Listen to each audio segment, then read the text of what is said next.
Tim's American Beauty was made by Robust Tools, America's premier lathe manufacturer. Quality hardened tool rests and live centers too. Robust. Built to turn wood. Enjoyed for a lifetime. Thompson Lathe Tools. Welcome to a new level of professional wood-turning tools. Made by a wood-turner, for wood-turners.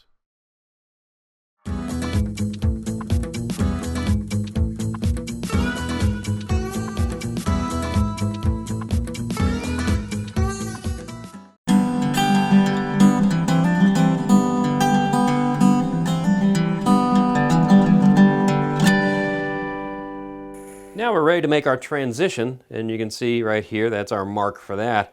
And I want to take this down to about 1.25 inches or so, and then taper my way all the way back to the head. It doesn't have to be very thin. Actually, I don't want it to be very thin because it'll be too weak at that point. This is oak, which is really tough stuff, but hey, gotta be careful with it. So I'm kind of just moving my body like this. I've established my mark, moving back. What I'm trying to do right now is establish that depth. And you don't hear any chatter right now because the steady rest is doing its job. So we're going to come here. I'm going to sweep this out a little bit. That looks like a nice transition.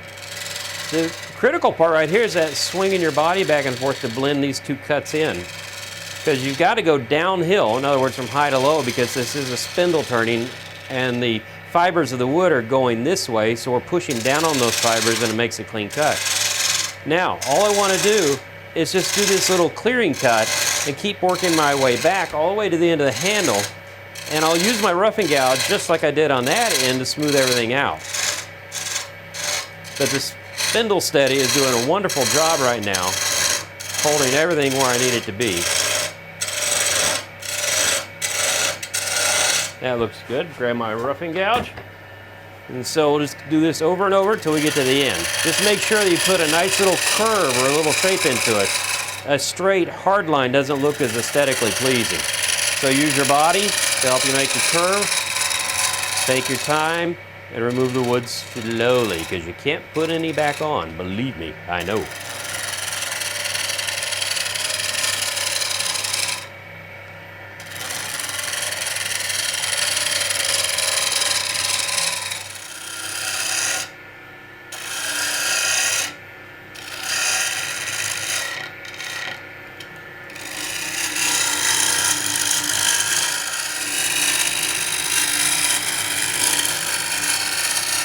Now we're down to the end of the garden dibble, and so I just want to make a nice rounded end here. And again, it's making a bead one more time, so I'll shift my weight over. I'm going to come from the left now, just clearing out the excess wood. One thing you don't want to do while you're on this end though, or the other end, is to make this really narrow, because you will lose a lot of the strength of the hold right there and you'll get vibration even though you have a steady center end. And all I'm doing now is getting the shape the way I want it. I'll nip the ends off on the bandsaw later and sand the ends by hand. That'll be easy. That was a big catch. You want to see what happened? Okay. I just took my mind off things a bit and I made a nice design flaw or design modification there.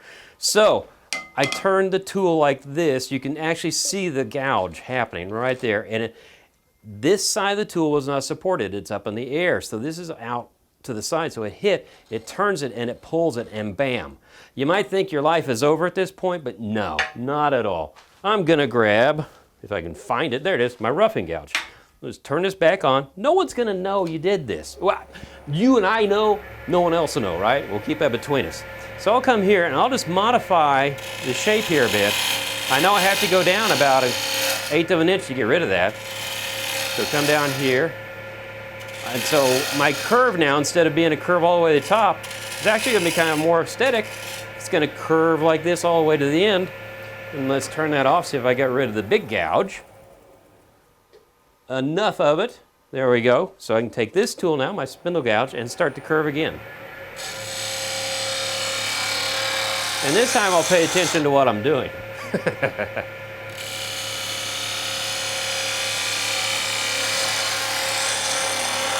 There we go. Now that looks good. What I want to do at this point is to pull the tool rest back, turn the lathe speed down, take my eyes off for just a second and put on my surgeon's mask. And we're going to start sanding. I'm going to sand this down to 220, and I'm going to start at 80 grit. And I have a HEPA filter running in the background already because I don't want to breathe in any of this dust. And that's a nice speed right there. So here we go, and we just start sanding. You want to keep the sandpaper moving the entire time so you don't build up a lot of heat. And that's why I like to hand sand, because if I do build up too much heat, I feel it through my fingers. And if you do build up too much heat, you will feel it through your fingers. Anyway, once we get the sanding done, then we're going to start working on the handle.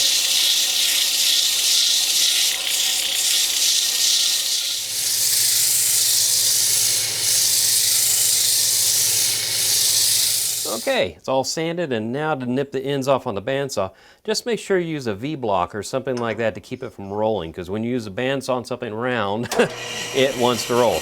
And stay clear of the blade, and make the cut a little proud so you leave a little nub on there, because we can always sand that off.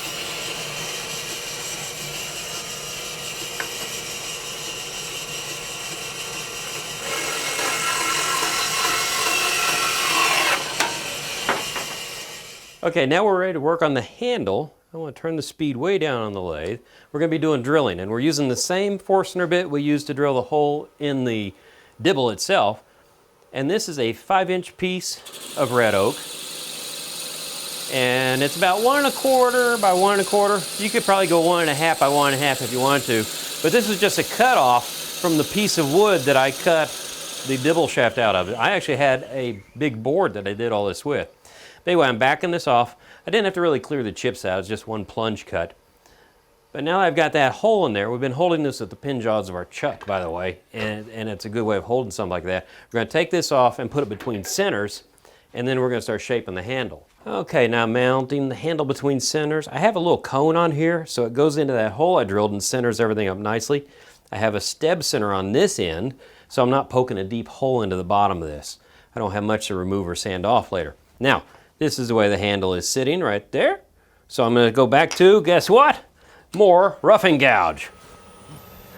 More cowbell, more rough and gouge. I like that. So anyway, let's go ahead and make it into a circle. A nice smooth shape. And you can tell I'm picking up my pace because this is usually how fast I turn. I don't want to go too thin though, where the tenon is going to go in. So I want to make sure that I just bring this down to exactly the diameter I need, which is probably about 1 1/8 inch, maybe. So I'm still going straight across right now. I'm not doing any shape. There, we're really close. Come back with a light touch. Rotate the tool to get a fresh edge. That's the cool thing about a roughing gouge. You can use all of that edge on there for making cuts. Now I'm just going to start making a bead and bring it down like so. Probably bring it down to about 1 inch to maybe 3/4 of an inch there. I don't want to make it really skinny because your hand is going to have to hold on to this like so. That looks good right there. And then for fun, we don't have to measure this out for the first one. The second one we do. Where'd he go? There it is. We're going to take our little thin parting tool again, and let's say, ooh, about right there, about 3/4 of an inch. Come out about 1/8. Make another line. Go out here and make another line. So that looks good. We'll pull this out, and you know where we're going from here. We're bringing in Mr. burning wire.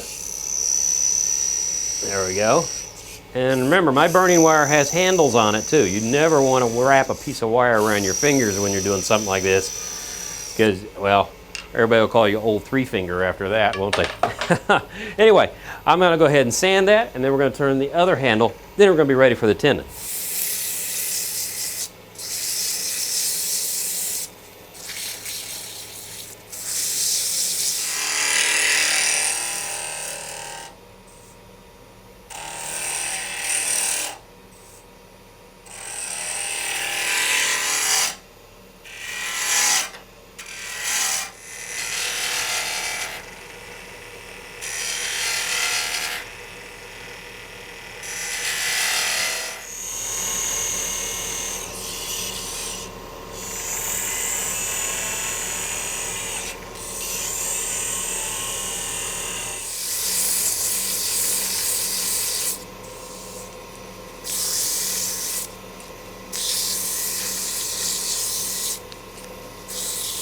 Okay, I now have the tenon mounted on here, and I've already rounded it out to about 1 inch.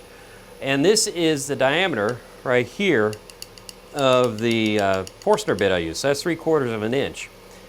I want to bring this end down to 3/4 of an inch. And I'm using what's called a steb center over here. It's a little little live center or dead center with a spring in it. So watch this. I don't have to turn the lathe off. The spinning stops. Isn't that cool? So now I can bring this up and see if that fits. Not quite. It's getting there. But the whole idea behind a steb center is it was made for production turners. So all you have to do is put it back on, match up the holes each time. There's the holes matching. Watch. Spins perfectly balanced. So we're going to bring this down just a little bit more. I need to make the tenon just shy of 3/4 inches so it'll go through the hole, but still be close enough that when it goes into the handles, there, see, that's a good fit right there. So what I want to do is take my calipers and come up here and get that new diameter in there like so. Okay. And then mount this back on here. And I'm going to take my parting tool and move that measurement on down the line. Let's see if I got in the hole there. There we go. One thing a steb center requires is younger eyes, I think. So anyway, I'm going to transfer this all the way down. And once my tenon barely passes through that hole, it'll be ready to glue onto the handles.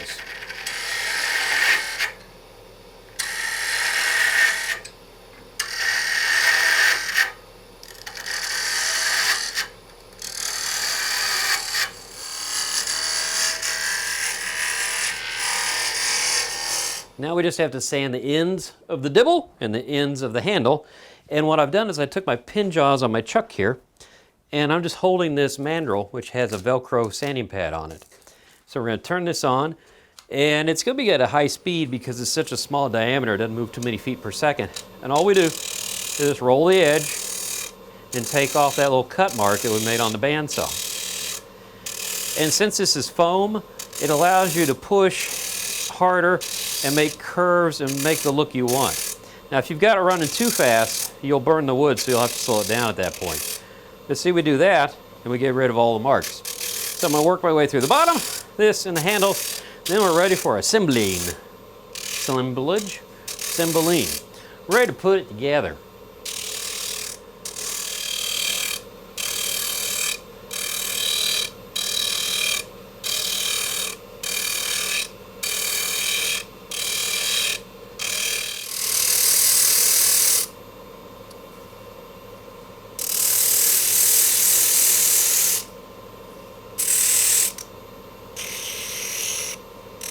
Well, now we're ready to put our dibble together, and that's going to be so complicated.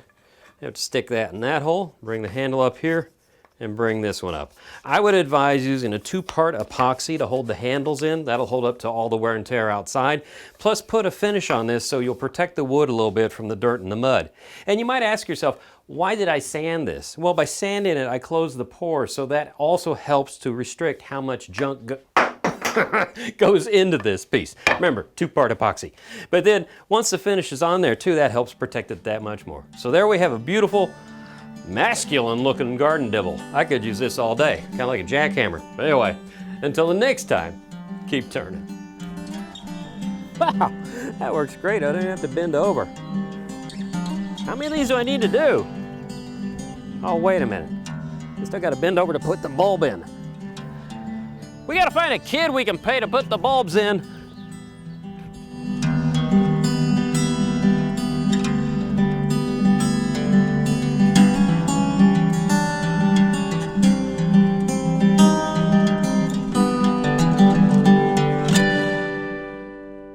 Tim's American Beauty was made by Robust Tools, America's premier lathe manufacturer. Quality hardened tool rests and live centers too. Robust. Built to turn wood. Enjoyed for a lifetime. Thompson Lathe Tools. Welcome to a new level of professional wood turning tools.